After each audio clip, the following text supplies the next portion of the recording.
동천의 가족들과 함께하는 기도 시간입니다. 기도, 성경 봉독, 말씀 선포, 기도 순서로 진행됩니다. 하나님과 긴밀한 교제 시간이 되기를 소망합니다. 우리 함께 기도하겠습니다. 우리의 힘과 소망이 되시는 살아 역사하신 하나님, 하나님의 크신 은혜와 사랑에 감사합니다. 추운 날씨 가운데서도 주의 백성들을 붙잡아 주시고 밤중에도 지켜주시고 오늘 이 아침 우리의 생명호흡을 연장시키시며 주님 앞에 나와 찬송하며 기도하며 하루를 시작할 수 있는 은혜를 주시니 감사합니다. 우리의 삶의 조그만 것들, 호흡하는 것들, 눈에 뜨는 모든 것이 하나님의 은혜임을 이 아침 고백하며 나갑니다. 하나님, 연이은 또 코로나 확진자가 1000명대가 넘어가고 추위와 한파 가운데 눈이 오고 또 날씨도 좋지 못한 이 상황 가운데서도 우리 성도들의 삶을 하나님께 맡겨드리오니 주님 우리를 붙잡아 주시옵소서. 힘들고 어려운 이때에 서로 돌아보게 하시고 위로하고 격려하는 우리 동천의 모든 성도들이 될 수 있도록 하나님 도와주시옵소서. 오늘 이 아침도 이 모양 저 모양으로 하나님 앞에 기도 제목을 가지고 나아갑니다. 하나님, 우리의 삶의 문제를 주님 앞에 내어놓고 나아가오니 주님께서 응답하여 주시고 역사해 주시옵소서. 하나님, 특별히 아픈 자들 치유하여 주시고 마음에 슬픔이 있는 자들, 눈물 흘린 자들, 하나님 저들의 상한 마음을 만져 위로하여 주시옵소서. 하나님, 특별히 또 추운 날씨 가운데 우리 북한의 동포들도 기억하여 주시고 우리 탈북자들, 또 오늘도 복음을 전파하기 위해서 주의 영광을 위해서 수고하며 애쓰는 모든 선교사님들과 저들의 가정과 저들의 사역 가운데 하나님 놀라운 위로와 축복이 넘쳐나길 소망합니다. 부족한 자가 하나님 말씀을 들고 나아갈 때 성령께서 함께하여 주시고 부족한 모습은 십자가 뒤에 숨기시고 온전한 하나님의 말씀이 선포되는 이 아침 되게 도와주옵소서. 그 말씀 의지하며 믿음으로 나가기 소망하오니 주님 우리 모든 성도들을 붙잡아 주시옵소서. 하나님께서 우리와 함께 하심을 믿고 감사하며 존귀하신 예수님의 이름으로 기도합나이다. 아멘. 네, 하나님 말씀 함께 보겠습니다. 역대하 35장 20절에서 27절까지의 말씀입니다. 역대하 35장 20절에서 27절, 구약 성경 707면에 기록되어 있는 말씀입니다.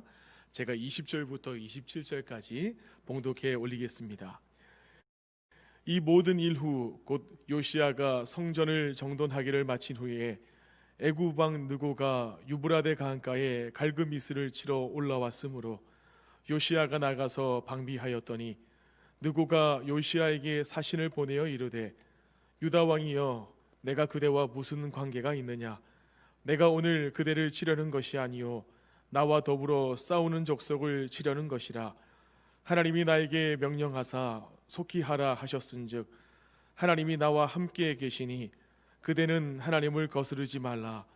그들을 멸하실까 하노라 하나 요시야가 몸을 돌이켜 떠나기를 싫어하고 오히려 변장하고 그와 싸우고자 하여 하나님의 입에서 나온 느고의 말을 듣지 아니하고 무깃도 골짜기에 이르러 싸울 때에 활 쏘는 자가 요시야 왕을 쏜지라. 왕이 그의 신하들에게 이르되 내가 중상을 입었으니 나를 도와 나가게 하라. 그 부하들이 그를 병거에서 내리게 하고 그의 버금 병거에 태워 예루살렘에 이른 후에 그가 죽으니 그의 조상들의 묘실에 장사되니라. 온 유다와 예루살렘 사람들이 요시야를 슬퍼하고 예레미야는 그를 위하여 애가를 지었으며 모든 노래하는 남자들과 여자들은 요시야를 슬피 노래하니 이스라엘의 규례가 되어 오늘까지 이르렀으며 그 가사는 애가 중에 기록되었도다. 요시야의 남은 사적과 여호와의 율법에 기록된 대로 행한 모든 선한 일과 그의 처음부터 끝까지 행적은 이스라엘과 유대 열왕기에 기록되니라. 아멘.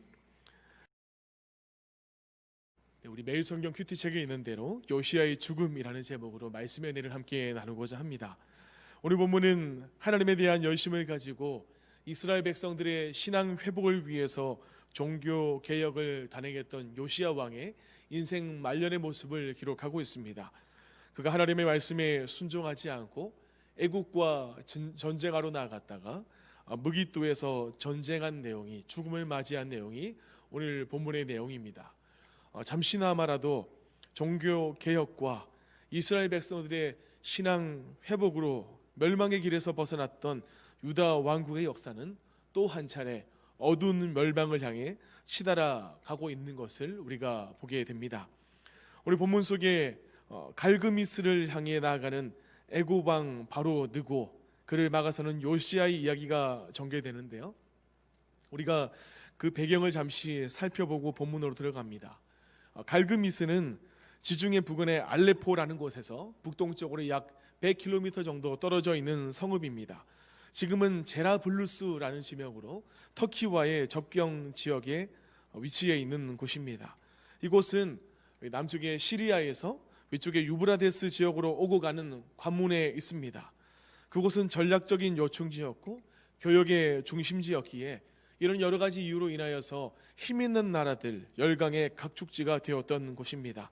그 당시에 애굽이 이제 북쪽에 있는 갈그미스로 올라가던 그 당시에 이 아수르는 바벨론에게 그들의 수도 니느웨가 빼앗기고 거의 몰락한 상태였습니다. 이제 바벨론이 이 북방 지역, 이스라엘의 북쪽 지역에서는 바벨론이 신흥 강대국으로 군림하면서 성장하고 있고, 이스라엘의 남방 지역에서는 전통의 강호 애굽이 팔레스타인과 시리아 지역으로 세력을 확장하면서 밑에서 올라오고 있던 때였습니다. BC 609년에 발발한 유다 왕 요시아와 애굽 왕 바로 느고 간의 무기또 전투도 갈그미스 전투와 밀접한 관련이 있습니다. 당시에 니느웨 성을 잃고 갈그미스 성을 중심으로 모여서 새롭게 세력을 정비하던 아수르는 이제 바벨론의 집중 공격에 의해서 크나큰 어려움과 고전을 겪고 있었습니다. 이에 아수르가 완전히 붕괴될 경우에 자칫 애굽도 그들과 대치하는 상황이 되면서 애굽의 운명도 위태하게 될 것을 우려한 애굽 왕 바로 느고는 이제 아수르가 망해가는 것을 돕기 위해서, 아수르를 회복시키기 위해서 팔레스타인을 지나서 북쪽의 갈그미스 성으로 진군하고자 올라갑니다. 바로 이때 아수르에 대해서 강한 반감을 가지고 있던 유다 왕 요시아가 무기또로 나아가서 애굽을 막아서면서 전쟁을 벌이게 됩니다. 우리가 아는 대로 아수르는 북이스라엘을 멸망시킨 나라이고 남유다를 끊임없이 위협하고 공격하던 나라입니다.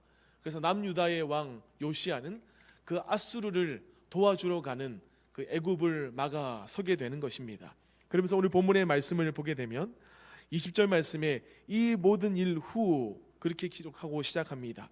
이 모든 일 후, 이것은 성전을 전도하기를 마친 후에 하나님께서 허락하신 그 개혁이 완성된 이후를 말합니다.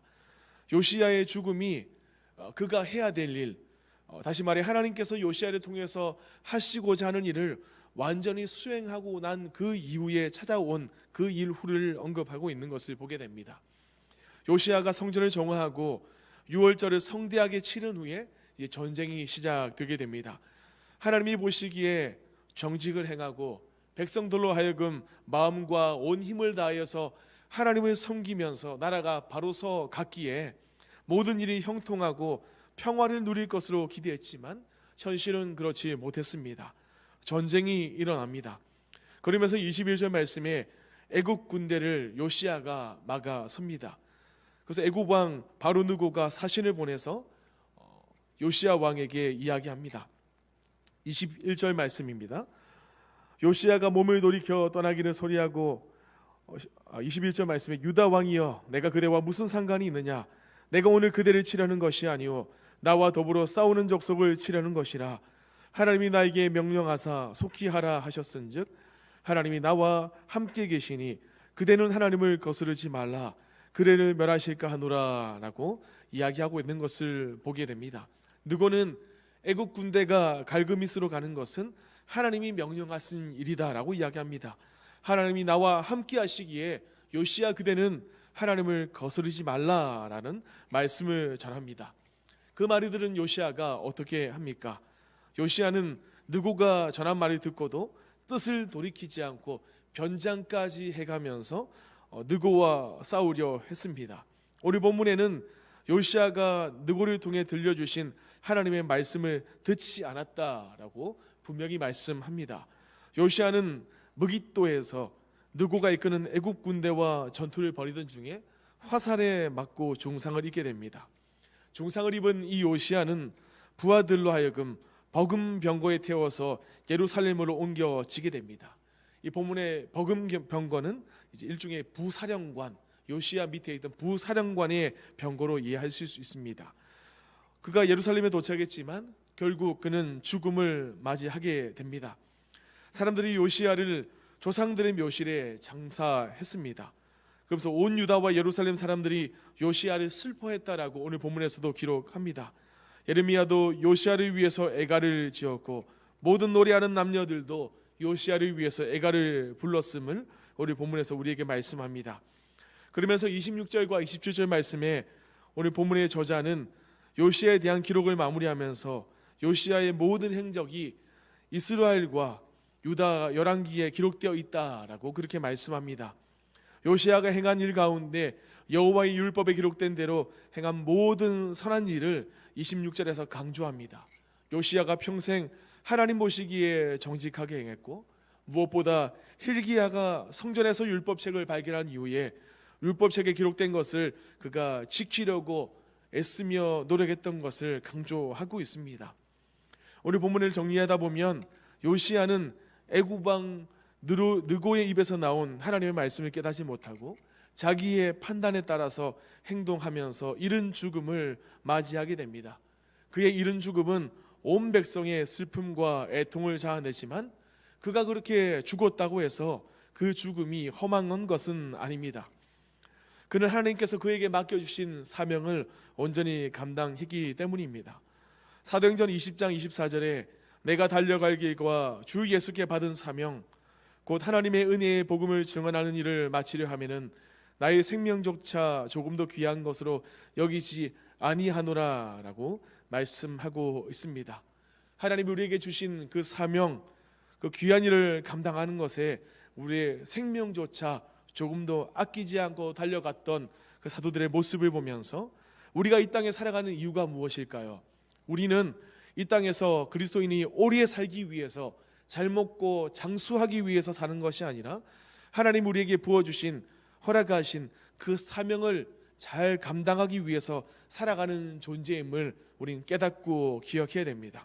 오늘 요시아의 죽음을 보면서 우리의 삶 가운데 하나님이 함께 하심으로 우리에게 허락하신 그 사명, 귀한 사명을 우리의 삶이 다하는 그날까지 열심으로 믿음으로 잘 감당하는 저와 여러분 될 수 있기를 주님의 이름으로 축복합니다. 오늘 말씀을 생각하시면서 기도할 때 여러분 가지고 있는 개인의 기도 제목과 또 우리 가정과 성도들과 우리 교회를 위해서 나라와 민족을 위해서 함께 기도하며 나아가겠습니다. 함께 기도하겠습니다.